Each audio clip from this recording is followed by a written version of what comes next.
Hi, the goal of this video is to show you the very basic functions of a program for video analysis that I'm working on for my research. It's called Traffic Intelligence for transportation research. I'll give you the link for this open source project. So, how does it work? We're gonna go through basically one of the first tutorial that is actually in the wiki on the website, where you start with a given video file. So you should have 3 files in your directory. Which are here.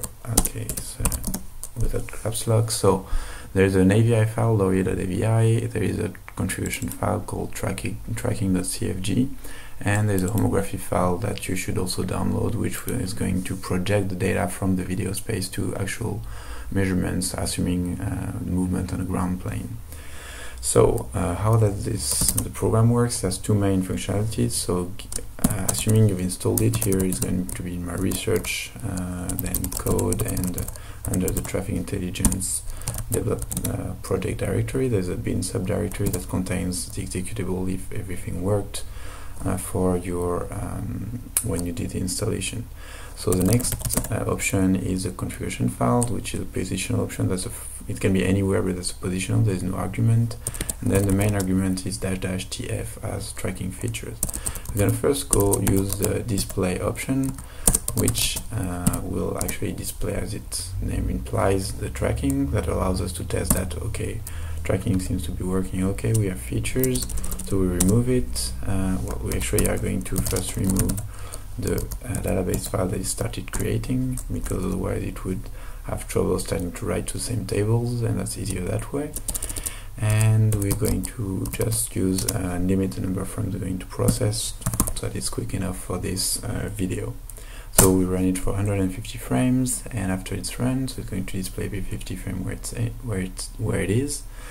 And the next step is to group features. So the same thing, similar option name is here now, short --tf for grouping features. The algorithm is going to try to guess which interest point on each object. We have several, and we're going to try to group them into consistent objects. So now it's very fast and it's run, and so we should have different results in the laureate.sqlite file. If I check the date, here it is, now it's updated, and we can use, there's a simple Python script that's provided under the script subdirectory in the project, and we're going to use the display trajectories script. All the scripts have always a -h option to display the help. So here it is, and what we can use is just the configuration file, which contains all the necessary information. Otherwise we can provide it each and every, and then the next option that is required is to switch to choose whether we display the individual trajectories of feature points on an object or the actual total object. So here you see we have all the trajectories of all the objects on those vehicles, and now we can also replay for the object. Here it is, we get only one on that first object and another one on the other.